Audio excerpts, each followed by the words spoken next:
قرآن مجید نے زکوٰۃ کن کو دی جائے ان احباب کو بھی متعین اور مقرر فرما دیا۔ قرآن مجید کے 10ویں پارے میں سورہ توبہ میں اللہ تعالیٰ نے ذکر فرمایا انما الصدقات للفقراء والمساکین والعاملین علیہا والمؤلفۃ قلوبہم وفی الرقاب والغارمین وفی سبیل اللہ وابن السبیل فریضۃ من اللہ واللہ علیم حکیم۔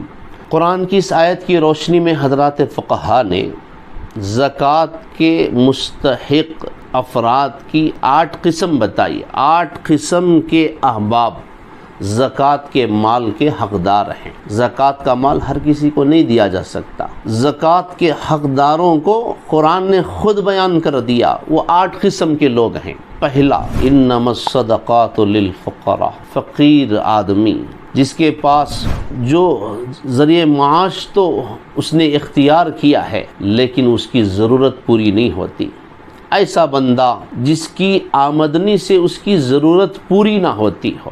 مثال کے طور پر کسی کی تنخواہ 10,000 روپے ہے، آج کل بہت سارے احباب کی ہے لیکن ان کا خرچ ہے 20,000 روپے، یعنی اس کی آمدنی کی رقم اس کی ضروریات کا تکفل نہیں کر سکتی، اس کی ضروریات پوری نہیں ہوتی، ایسا فقیر بندہ، ایسا بندہ یہ زکوٰۃ کے مال کا حقدار ہے۔ والمساکین، دوسرا مسکین بندہ جس کے پاس کچھ نہ ہو، جس کے پاس کچھ نہیں ہے، جیسا کہ ہم اپنی زبان میں کہتے ہیں بیچارہ بڑا کنگال ہے، اسے کھانے کے لیے کھانا نہیں، رہنے کے لیے گھر نہیں، پہننے کے لیے کپڑا نہیں، ایسا مسکین بندہ جس کے پاس کچھ نہ ہو، بہت ہی وہ مجبور ہے، مذہب اسلام نے کہا کہ یہ زکوٰۃ کا حقدار ہے۔ تیسری قسم والعاملین علیہا، حضور اکرم صلی اللہ علیہ وسلم کے دور میں آپ حضرات صحابہ کرام کو زکوٰۃ اصول کرنے کے لیے بھیجا کرتے تھے، اور حضرات صحابہ کرام بڑی تکلیفوں کے ساتھ، مشقتوں کے ساتھ سفر کر کے، وہ دور ہوائی جہاز کا، ٹرین، بس کا، کار کا، کسی اور تیز رفتار سواری کا نہیں تھا، اونٹوں پر سفر ہوتا، پیدل جاتے تھے، مہینے لگ جاتے تھے، بڑی تکلیف ہوتی تھی، بڑی دقت پیش آتی تھی، بڑے حالات سے ان کو گزرنا پڑتا تھا۔ چنانچہ قرآن نے کہا والعاملین علیہا، زکوٰۃ اصول کرنے کے لیے جو احباب محنت کرتے ہیں، جاتے ہیں، جد و جہد کرتے ہیں، اس کے لیے پسینہ بہاتے ہیں، وقت نکالتے ہیں، ایسے عاملین کو، ایسے لوگوں کو زکوٰۃ کا مال دیا جا سکتا ہے۔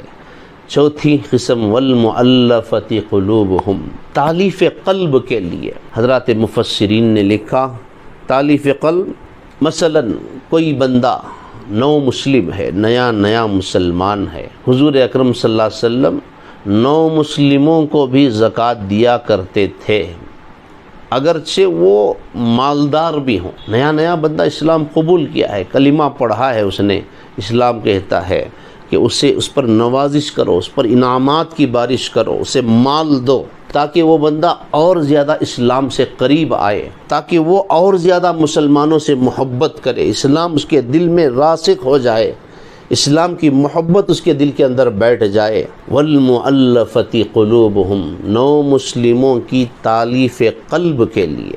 لیکن ایک بات یاد رکھنا، غیر مسلم کو زکوٰۃ کا مال نہیں دیا جا سکتا۔ یہاں پر جو ذکر ہے وہ نو مسلم کا ہے، غیر مسلم کا نہیں۔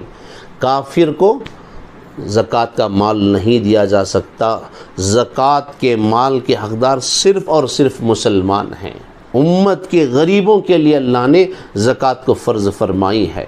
ہاں، غیر مسلم کے لیے، کافر کے لیے آپ صدقے کا مال دے سکتے ہیں۔ صدقے کی نیت سے آپ انسانیت کے ناطے آپ ان کی مدد کر سکتے ہیں۔ کوئی بیمار ہے، کسی کافر غیر مسلم بچی کی شادی ہے یا اس کی کچھ ضرورت ہے، تو آپ صدقے کے مال سے انسانیت کے ناطے آپ ان کی مدد کر سکتے ہیں۔ لیکن زکوٰۃ کا مال غیر مسلم کو نہیں دیا جا سکتا۔ جو بندہ دیتا ہے اس کی زکوٰۃ ادا نہیں ہوتی۔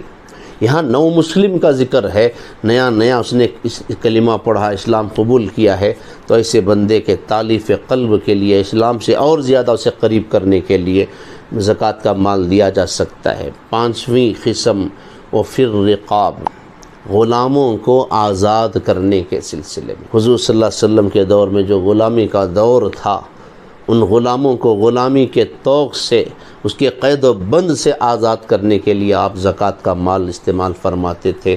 آج کل حضرات فقہا نے لکھا ہے ایسے بے قصور قیدی جو جیلوں میں مقید ہیں، ان کے لیے یہ مال خرچ کیا جا سکتا ہے، ان کی رہائی کے سلسلے میں بھی یہ مال خرچ کیا جاتا ہے۔ بعض علماء نے اسے ترجیح دی ہے۔ وفر رقابی کے روشنی میں 6ویں قسم والغارمین، مقروض، ایسا مقروض بندہ جو قرض کے بوجھ تلے دب گیا ہو، بہت زیادہ وہ مقروض ہو چکا ہے، اس کے کاروبار پر کوئی آفت آئی، اس پر کچھ حالات ایسے آئے، اس کا مال برباد ہو گیا، پانی میں ڈوب کر یا آگ میں جل کر یا چوری یا لوٹ مار ہونے کی وجہ سے اس پر قرض کا بوجھ پڑ گیا۔ والغارمین، بہت زیادہ بندہ مقروض ہے، حالانکہ کروڑ پتی تھا لیکن اب مقروض ہو چکا ہے، اس پر قرضہ ہے۔ تو ایسے مقروض کے قرض کی ادائیگی میں بھی زکوٰۃ کا مال دیا جا سکتا ہے، زکوٰۃ کی رقم ایسے لوگوں پر خرچ کی جا سکتی ہے۔ 7ویں قسم وفی سبیل اللہ، اللہ کے راستے میں خدمت کرنے والے۔ حضرات مفسرین نے لکھا بطور خاص اس سے مراد مدارس عربیہ میں پڑھنے والے طلباء ہیں، جو اپنی زندگی کے قیمتی سال کو اور اپنی جوانی کے ایام کو وہ صرف دین اسلام حاصل کرنے کے لیے مسجد اور مدرسے کی 4 دیواری میں گزارتے ہیں۔ 10 سال، 12 سال، ان کے 15 سال گزر جاتے ہیں دین اسلام کی تجویز و اشاعت کے اور دین اسلام کی تبلیغ کے لیے، قرآن اور حدیث کے علوم و فنون کو حاصل کرنے کے لیے، حافظ قرآن کے لیے، اور احادیث نبویہ کے ذخیرے کو اپنے لوح قلب میں جمع کرنے کے لیے جو بچے محنت کرتے ہیں، وقت لگاتے ہیں، ان مدارس عربیہ میں پڑھنے والے طلباء پر اس مال کو خرچ کیا جا سکتا ہے۔ 8ویں اور آخری قسم وابن السبیل، مسافروں کے لیے۔ کوئی بندہ سفر پر نکلا تھا، دوران سفر اس کا مال لٹ گیا یا اس کا مال گم ہو گیا، یا اس پر کوئی ایسی پریشانی اور آفت آ گئی جس کی وجہ سے اس کے پاس پیسہ نہیں رہا، وہ فقیر ہو گیا، یا اسے کوئی ضرورت پیش آ گئی، تو ایسے مسافر مجبور بندے کے لیے بھی زکوٰۃ کا مال دیا جا سکتا ہے۔ یہ 8 مصارف ہیں، قرآن نے زکوٰۃ کے حقداروں کو بیان کر دیا کہ یہ 8 افراد کو زکوٰۃ کا مال دیا جا سکتا ہے۔ صاحب نصاب جو پہلے ہی سے ہے اس کو بھی زکوٰۃ کا مال نہیں دیا جا سکتا۔ اسی طریقے سے ایک عام مسئلہ ہے، اسے آپ سمجھ کر رکھیں۔ ہماری جو اولاد ہے، جو ہم سے پیدا ہوئی اور ہم جن سے پیدا ہوئے، یعنی ہم اپنے ماں باپ، دادا دادی، نانا نانی، ان کو ہم زکوٰۃ نہیں دے سکتے، اور ہم سے جو پیدا ہوئے، ہمارے بیٹا بیٹی، نواسا نواسی، پوتا پوتی، یہ جو ہمارا خونی رشتہ ہے، ان رشتہ داروں کو اس رشتے کو زکوٰۃ نہیں دے سکتے۔ اسی طریقے سے شوہر کی زکوٰۃ بیوی کے لیے، بیوی کی زکوٰۃ شوہر کے لیے جائز نہیں ہے۔